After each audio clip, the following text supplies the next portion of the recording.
This is the case of the near-perfect media plan. A search into the mysteries of business publication circulation. Presented in 13 exciting, fact-filled chapters by the Audit Bureau of Circulations. Our story opens with Fred Adam, a new assistant, approaching the boss's office. An office where vital media and marketing decisions must be made daily. You called for me, Mr. Buyer? Yes, let's discuss this media plan you worked up for the Bubble Buster campaign. It looks pretty good. Thank you. Glad you like it, sir. But since we're talking business publications here, and recognizing that only about a third of the nearly 3,000 business publications in the United States and Canada offer any recognized verification, I'm interested in where you got these figures. Are they reliable? I'm sure they are. In fact, the Plumber's Gazette figures check perfectly with the folder their salesman gave me last week. We get market and media data every day from publishers. Most of it is helpful in our planning.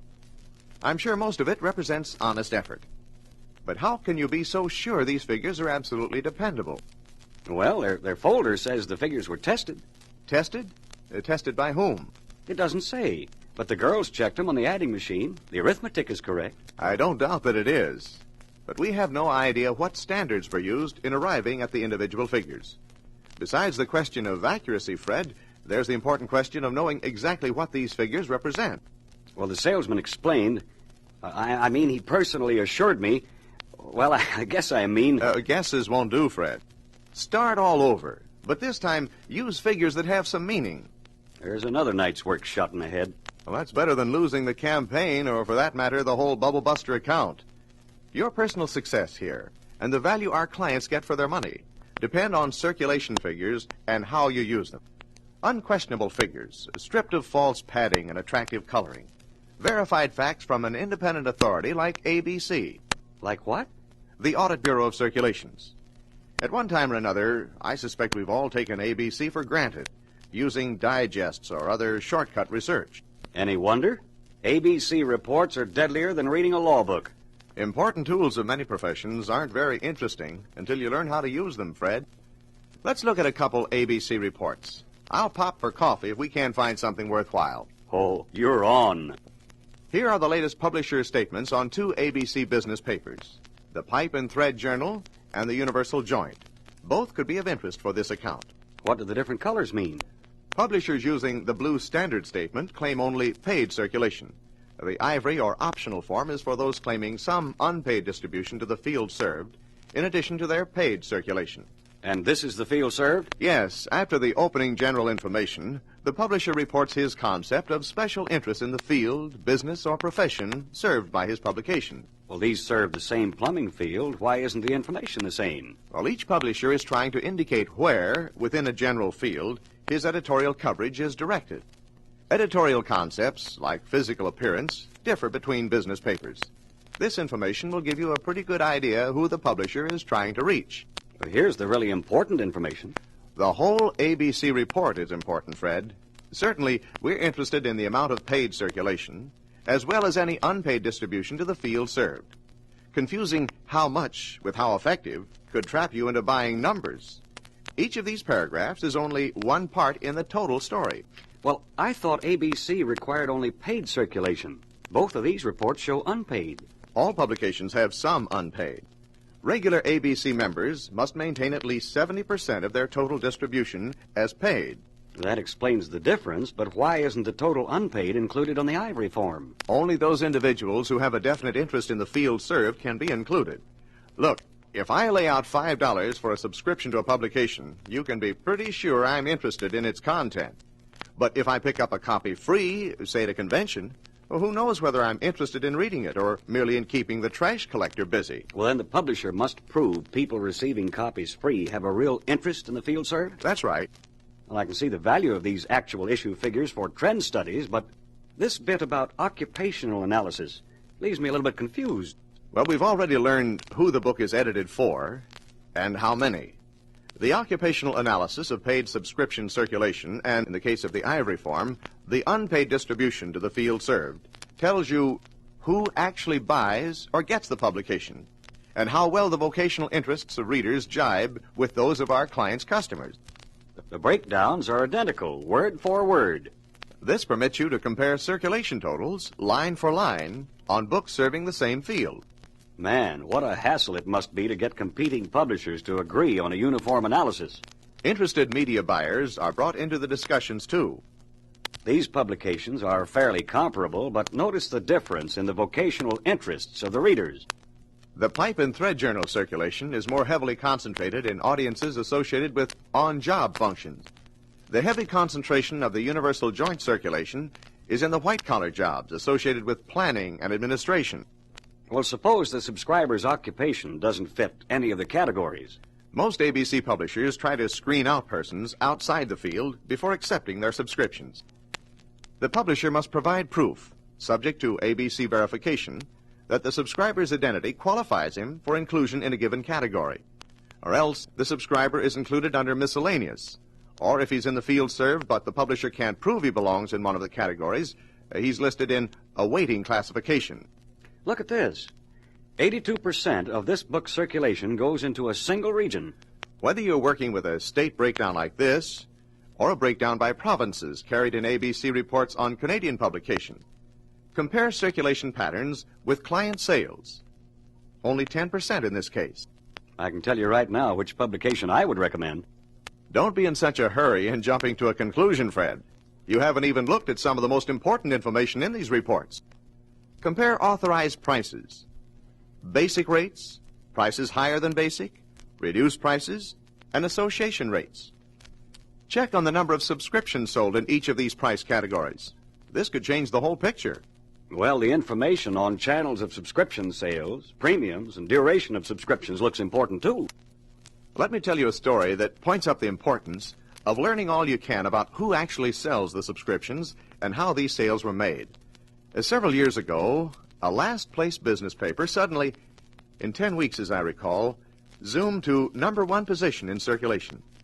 Almost overnight, 3,500 key industry executives were influenced into parting with the $1 subscription price.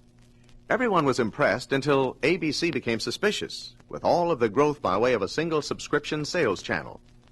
Well, 2 salesmen hired for the drive were receiving 140% commission. Without leaving their hotel room, they merely copied names from an industry directory to order forms, attached $1, and collected their commission. You aren't getting paid to test circulation claims. Thank heavens we have ABC for that. But I do expect you to dig into these reports. If you find something you don't understand, compare the figures with those in earlier reports. If need be, call in their salesman. Or drop a note to the Audit Bureau. I noticed the Universal Joint sold a number of subscriptions with premiums. Doesn't that indicate a weakness in the product? Not necessarily, Fred. The latest Bubble Buster ad offers a free pipe wrench with one of their products. Like the information in the next paragraph on duration of subscriptions, all of these data are interrelated. Check the report to find out what the premium offer was. Find out if this is a general policy in the field. Check durations with authorized prices. These final paragraphs are like the last chapters in a mystery story. In one analysis, they might confirm what you've already suspected. In another, they may give you a few surprises. I heard somewhere that it can take a couple of months for a renewal to go from the subscriber through channels and final processing by the publisher. That's why ABC allows publishers to continue service on subscriptions up to 3 months beyond expiration and include these in paid circulation. I know that publishers usually extend the subscription term if the price is cut, and I can understand a publisher offering an incentive for prompt payment, but I've heard conflicting opinions on renewal rates. One salesman points to a high renewal rate to prove high reader interest. Another says a low renewal rate isn't an indication of low reader interest. They both could be correct. A high renewal rate frequently does indicate a favorable reader acceptance. But a low renewal rate, coupled with a steady growth of new subscriptions, could also indicate favorable reader acceptance in a vocationally transient market. Oh, pretty good rule to take your time in evaluating this information then, huh? That's right. Compare it with previous reports, as well as ABC reports for other books serving the same field. Relate it to other information. Try to learn whether something besides reader acceptance is influencing the rate of renewals. Well, this looks like a real mixture. Don't let that cause you to doubt its importance, Fred. These notes on the book's paid circulation can add to your understanding and the value of your decision. This paragraph in both reports refers only to paid circulation? That's right. The additional paragraph in the ivory form explains the unpaid distribution to the field served that we mentioned earlier. Where and how the publisher got the names, what lists he used, and frequency of removals and additions. You were doodling during our discussion, Fred. What notes did you make? Oh, well, this says circulation data, dependable, accurate, verified only. This means ABC Blue Standard form shows paid. Ivory Optional form shows paid plus unpaid distribution to the field served. Full treatment, straight facts, boring or not, can fall on face if you rely on digests or shortcuts. All information in ABC report important to analysis. Compare, relate various data. But why the question mark after the ABC symbol? Well, I couldn't help noticing your complete confidence in the Audit Bureau of Circulations, sir, but you never explained why I should be equally confident. Well, the Audit Bureau's been around almost 50 years. I read somewhere recently that ABC has completed over 80,000 field audits. I'm sure ABC wouldn't have survived this long if the work wasn't absolutely dependable and impartial. Then there's ABC's specially trained staff of circulation auditors, 60 or 70 of them, checking publishers' records in almost every nook and cranny of North America and a few places in Latin America, too. Consider the fact that advertisers and agencies have a majority voice on the ABC board. We can be sure ABC standards serve our best interests. Sometime glance through an ABC membership roster. Nearly 4,000 top advertisers, agencies, and publishers of business papers, magazines, newspapers, and farm publications from all over the United States and Canada, voluntarily cooperating in this non-profit service. Getting all warmed up on the subject, Fred, I can't help thinking what our life would be without these dependable, accurate, and verified ABC circulation facts to back us up. I suppose it would be the dark ages of media buying all over again. I'm convinced. Good. Do you have any final notes to leave with our audience, Fred? Yes, I do. Demand ABC verification. Use all the facts in ABC reports.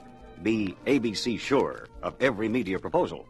Thus, Fred Adam, advertising buyer assistant, returns to the mysteries of business publication circulation in his quest for a perfect media plan.